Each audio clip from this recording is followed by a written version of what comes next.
नमस्कार साथियों, आप सभी का इन टॉक में स्वागत है। मैं हूं शशिकांत कुमार। सुप्रीम कोर्ट का फैसला 15 फरवरी को आने ही वाला है।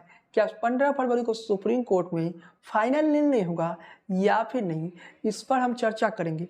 लेकिन सबसे पहले हम आपको बताते हैं कि सुप्रीम कोर्ट में क्या हो सकता है। आज के इस वीडियो में हम आपके लिए क्या दिखाने वाले, तो सबसे पहले जान लीजिए सुप्रीम कोर्ट का फैसला ओबीसी आरक्षण पर। सुप्रीम कोर्ट ने इससे पहले क्या टिप्पणी की थी और ओबीसी आरक्षण पर सुप्रीम कोर्ट ने केंद्र सरकार को नोटिस क्यों भेजा, ये हम आपको आज के इस वीडियो में बताएंगे। नंबर 3, क्या बिहार सरकार ने गलती की या फिर नहीं, क्योंकि ट्रिपल टेस्ट की प्रक्रिया पर लगातार ही प्रश्न चिन्ह खड़े हो रहे हैं। नंबर 4, भाजपा बनाम जेडीयू आखिर क्या है, क्यों बीजेपी और जेडीयू दोनों चाहती है चुनाव का फैसला लोकसभा चुनाव से पहले हो। पहले हम शुरुआत करते हैं सुप्रीम कोर्ट को उस टिप्पणी पर जो कुछ समय पहले सुप्रीम कोर्ट ने केंद्र सरकार पर किया था। सुप्रीम कोर्ट ने केंद्र सरकार से कहा कि आप एक ओबीसी कमीशन गठित कीजिए। इस ओबीसी कमीशन से पता करिए कि 1990 से लेकर अब तक ओबीसी समाज को जो आरक्षण मिला उसका लाभ क्या समाज के निचले तबके तक मिली है। क्या ओबीसी समाज का जो सबसे निचले स्तर के लोग हैं, जो इस सरकारी सुविधाओं से दूर है, जो जिनकी शिक्षा की स्थिति बेहतर नहीं, आर्थिक स्थिति बेहतर नहीं, क्या उन्हें उस आरक्षण का लाभ भी मिल रहा है जो आप दे रहे। इस टिप्पणी से समझ लीजिए कि सुप्रीम कोर्ट ओबीसी आरक्षण पर कितने गंभीर है। सुप्रीम कोर्ट के इस टिप्पणी के बाद नरेंद्र मोदी की सरकार क्या जवाब दाखिल करती है, इसका तो हमें इंतजार करना पड़ेगा। लेकिन हम आपको बता दें, ये मामला 2022 का है, यानी 2022 के अक्टूबर नवंबर का ये मामला है, जो कि आप न्यूज़ में देख सकते हैं कि हमने लगा दिया है तस्वीरें। आप देख सकते हैं किस प्रकार से सुप्रीम कोर्ट ने पंचायतों को जो ओबीसी आरक्षण दी जाती है या लोकल बॉडी के कनेक्शन में जो आरक्षण दिया जाता है ना, उस आरक्षण पर नरेंद्र मोदी की सरकार से सवाल पूछा। आप पता करिए कि देश भर में जो राज्य सरकारें ओबीसी समाज को आरक्षण दे रहे हैं, उस आरक्षण का कितना लाभ हुआ। को इस मामले को और विस्तार तरीके से समझाते हैं। अगर सुप्रीम कोर्ट केंद्र सरकार को कह रही है कि आप कमीशन गठित करिए, है कि सुप्रीम कोर्ट इस मामले में काफ़ी गंभीर है। लेकिन इसका ये कतई मतलब मत निकालिए कि बिहार के नगर निगम इलेक्शन को सुप्रीम कोर्ट रद्द कर देगी। अब सुप्रीम कोर्ट के फैसला पर आते हैं कि सुप्रीम कोर्ट का फैसला क्या होगा। लेकिन उससे पहले बिहार सरकार ने क्या गलती की है वो हम आपको बताते हैं। सबसे पहले समझ लीजिए कि बिहार सरकार ने कुछ पॉइंटों में गलती की। बिहार सरकार जो इससे पहले आरक्षण दिया उसमें भी 20% आरक्षण था ट्रिपल टेस्ट की प्रक्रिया करवाने से पहले, लेकिन बाद में भी 20% ही आरक्षण बिहार सरकार ने दिया। ये लेटर बार बार दिखाया जाता है, जो कि 28/11/2022 का है। इस लेटर में कहा गया कि सुप्रीम कोर्ट ने बिहार सरकार के जो डेडिकेटेड कमीशन गठित हुई, उस डेडिकेटेड कमीशन को मानने से इनकार कर दिया, जबकि सच्चाई इसके विपरीत है। सुप्रीम कोर्ट ने ऐसा कुछ नहीं किया, जो कि मीडिया रिपोर्टों के जरिए बताया जा रहा है कि सुप्रीम कोर्ट ने डेडिकेटेड कमीशन को मानने से इनकार कर दिया। सुप्रीम कोर्ट ने 28/11/2022 सुप्रीम कोर्ट ने उस निर्णय में ये कहा था कि 4 से 5 सप्ताह के अंदर इस कमीशन पर जवाब दे। यहाँ सुप्रीम कोर्ट ने स्टे ऑर्डर नहीं दिया था। तो सुप्रीम कोर्ट जब स्टे ऑर्डर नहीं दिया तो सुप्रीम कोर्ट की अवमानना कहाँ से होती है। अगर सुप्रीम कोर्ट ने स्टे ऑर्डर दे दिया होता तो सरकार सवालों के घेरे में आ जाती। सुशील मोदी अक्सर कह रहे थे कि बिहार सरकार ने सुप्रीम कोर्ट की अवमानना की, लेकिन सुशील मोदी स्वयं भी नहीं दिखा सकते एक भी। सुप्रीम कोर्ट ने चुनाव पर स्टे लगाया। जब सुप्रीम कोर्ट ने नगर निगम इलेक्शन पर कोई स्टे ऑर्डर दिया ही नहीं था, तो आप किस आधार पर कह रहे हैं कि बिहार सरकार ने सुप्रीम कोर्ट की अवमानना की और बिहार सरकार पर कोई एक्शन होना चाहिए। सुप्रीम कोर्ट ने 28/11/2022 को स्टे ऑर्डर नहीं दिया। उसके बाद जब ये लोग सुनवाई के लिए गए और कह रहे थे मिलोड देखिए बिहार की जो सरकार है ना, वो इलेक्शन करवाने लगे हैं, इस पर रोक लगाइए, तो सुप्रीम कोर्ट ने रोक लगाने से मना कर दिया। तब सुप्रीम कोर्ट ने कहा था अगर बिहार सरकार ने एनेक्शन करवाने में कोई गलती किया तो उसे हम बाद में देख लेंगे। अगर बिहार सरकार की गलती हमें दिखी तो हम चुनाव की प्रक्रिया को पलट देंगे। यहाँ भी सुप्रीम कोर्ट ने ये नहीं कहा कि हम चुनाव रद्द करवा देंगे, उन्होंने बस इतना कहा कि हम पूरे प्रक्रिया को पलट देंगे। दूसरी तरफ महाराष्ट्र का मामला हर वक्त लाया जाता है और कहा जाता है कि महाराष्ट्र में तो एनेक्शन रद्द हो गई, बिहार में एनेक्शन रद्द क्यों नहीं हो सकता। आज की इस वीडियो को अगर आप देख लीजिएगा तो आप समझ जाइएगा कि एनेक्शन रद्द होने की कोई संभावना नहीं दिख रही है। तो महाराष्ट्र का जो मामला था ना, वहाँ महाराष्ट्र की सरकार ने बिना ट्रिपल टेस्ट की प्रक्रिया करवाए बिना 2010 का एक केस था जिसमें सुप्रीम कोर्ट ने यह निर्णय लिया कि बिना ट्रिपल टेस्ट की प्रक्रिया करवाए लोकल बॉडी एनेक्शन नहीं हो सकता है। यानी ट्रिपल टेस्ट की प्रक्रिया करवाइए, उसके बाद आप लोकल बॉडी को एनेक्शन करवाइए। ये बातें सुप्रीम कोर्ट ने 2010 के एक जजमेंट में कहा। वो जजमेंट क्या था, हम किसी दिन उस जजमेंट पर भी बात करेंगे। लेकिन सुप्रीम कोर्ट यहाँ कतई ये नहीं कहा है कि नगर निगम इलेक्शन को हम रद्द कर देंगे। बिहार सरकार पर जो आरोप लगाए जाते हैं विरोधी खेमे की तरफ से, उस आरोप में कोई सच्चाई नहीं दिख रही है। सुप्रीम कोर्ट का फैसला क्या होगा वो तो हम आपको आज बताएंगे, लेकिन उससे पहले ये समझ लीजिए कि जो मामला दिख रही है ना सुप्रीम कोर्ट में, एनेक्शन रद्द होने की तरफ नहीं जा रही है। अगर रद्द भी होगा तो 20% ईबीसी सीटों पर, लेकिन ईबीसी सीटों पर भी एनेक्शन रद्द होने की संभावना नहीं है। विभिन्न नगर निगम में बजट की तैयारी शुरू हो चुकी है और बजट बहुत जल्द, नगर निगम का सारे नगर निगम बहुत जल्द बजट पेश होगा। लेकिन उससे पहले बिहार की सरकार अपनी बजट पेश करेगी, उसके बाद नगर निगम के बजट भी पेश किए जाएंगे। तो आप ये समझ लीजिए कि अब एनेक्शन रद्द होने की जो बातें कही गई है वो सच्चाई से कोसों दूर है। यानी नगर निगम इलेक्शन पर सुप्रीम कोर्ट इतना बड़ा फैसला नहीं लेने जा रहा है जितना बड़ा इससे बताया जा रहा है। सुप्रीम कोर्ट नगर निगम इलेक्शन को शायद ही रद्द करे, इसकी संभावना बहुत ही कम है। 2 जजों के बेंच इस वक्त सुप्रीम कोर्ट पर फैसला लेगी। जो लोग केस हारेंगे उनके पास मौका रहेगा 3 जजों के बेंच के सामने इसे चैलेंज करने की, क्योंकि कानूनी विकल्प अभी खुला है। पटना हाई कोर्ट ने साफ कह दिया कि पहले सुप्रीम कोर्ट को निर्णय लेने दीजिए, उसके बाद हम देखेंगे। यानी पटना हाई कोर्ट इस केस को नहीं देख रही, यानी ये केस आगे भी चल सकता, हो सकता है जो भी इस केस को हारे वो पटना हाई कोर्ट में या सुप्रीम कोर्ट में फिर से चैलेंज करे। लेकिन इस बात का क्लियर है कि सुप्रीम कोर्ट का जजमेंट वो नहीं होगा जो बाकी चैनलों में बताया जा रहा है। सुप्रीम कोर्ट का फाइनल जजमेंट अगर 15 फरवरी को आता है, जिसकी संभावना उतना नहीं दिख रही, अगर आ जाता है 15 फरवरी को, तब भी चुनाव रद्द होने का कोई फैसला नहीं आने वाला है।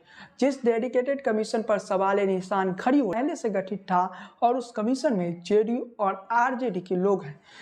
बिहार की सरकार पटना हाई कोर्ट में 19/10/2022 को ये बात कही है कि हम पुराने जो कमीशन गठित हुई ईबीसी का, उसी कमीशन से आरक्षण की समस्या करवाएंगे, ट्रिपल टेस्ट की प्रक्रिया करवाएंगे।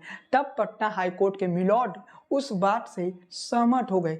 इसी से आप समझ लीजिए इस केस में जो बताया जा रहा है ना, वैसा कुछ नहीं है। मैं बार बार एक बात आपको बताता हूँ, 28/11/2022 के निर्णय को निकालता हूँ और आपको बार बार एक ही बात कहता हूँ कि उसमें स्टे ऑर्डर नहीं था तो अदालत की अवमानना नहीं होगी। स्टे ऑर्डर अगर होता, उसके बाद सरकार चुनाव करवाती, तब चुनाव गलत था। लेकिन वर्तमान परिस्थिति में देखें तो चुनाव गलत नहीं है, क्योंकि कोर्ट ने स्टे ऑर्डर नहीं दिया है।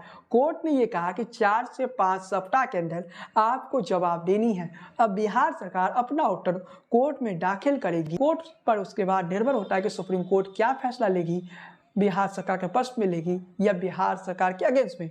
लेकिन जो हमारे पास इंफॉर्मेशन आ रही है, बिहार सरकार ये केस शायद जीत चुकी है। अब इस केस में ज़्यादा कुछ आपको देखने को नहीं मिलेगी। अब आते हैं भाजपा बनाम जेडीयू।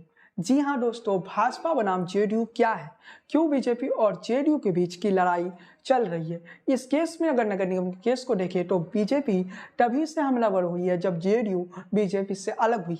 असल में ये वोट बैंक की लड़ाई है। दिक्कत ने बीजेपी इस चुनाव को रद्द करवाना इसलिए चाहती है क्योंकि बीजेपी को इसमें वोट बैंक दिख रहा है। आप कहेंगे कि चुनाव रद्द हो जाने के बाद बीजेपी को कौन सा वोट बैंक दिखेगी।